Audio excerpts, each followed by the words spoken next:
Bago pa nagbago ang landas ng buhay, may isang taong laging nasa kanyang tabi. Kahit may mga boses na humahadlang sa daan, hindi niya alam kung bakit siya'y pinaglalayo. Sa bagong lugar, kapos ang bawat araw, pinipilit mabuhay sa simpleng paraan. Kaya't bawat katok sa pintuang tahimik, madalas niyang hayaang lumipas lamang. Ngunit may taong hindi marunong sumuko, paulit-ulit na bumabalik sa kanya. Kahit maraming matang maaring makakita, patuloy pa rin kumakatok sa gitna ng dilim.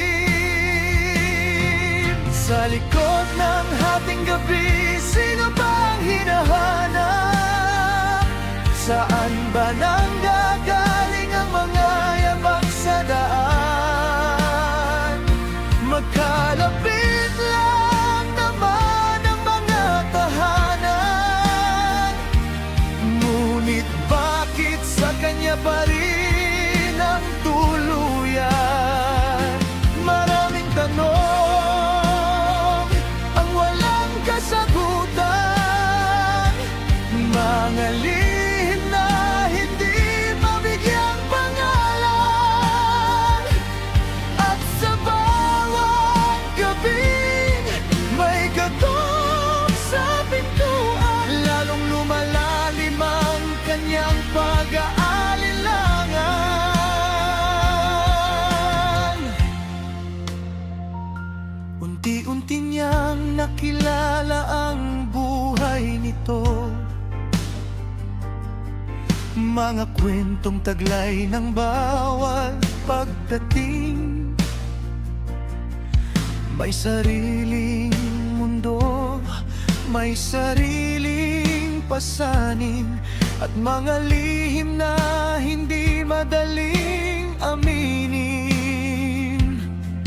May mga gabing bigla na lamang aalis sa isang mensaheng dumating sa telepono.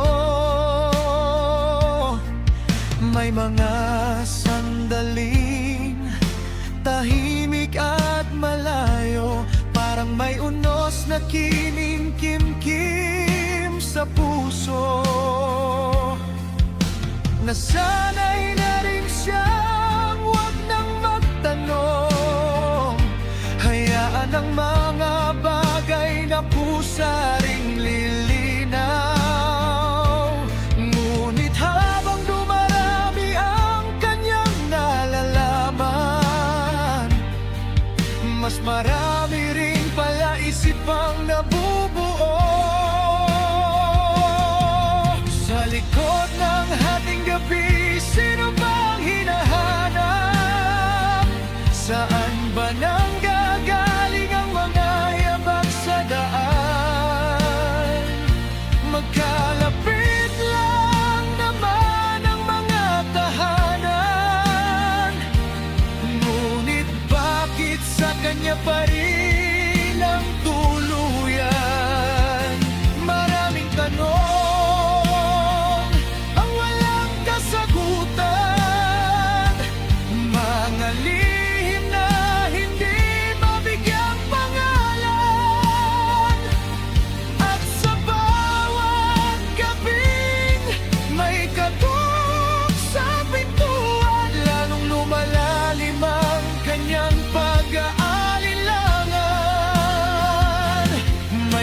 pangalang naririnig sa paligid, mga kwentong dahan-dahang nagdurugtong, ngunit wala pa ring sapat na katibayan.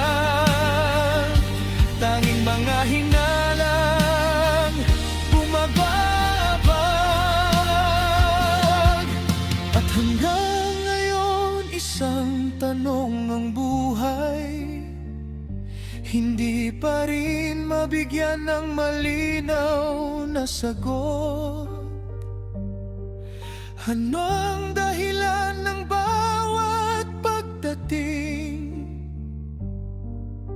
At bakit sa kanya laging humahantong?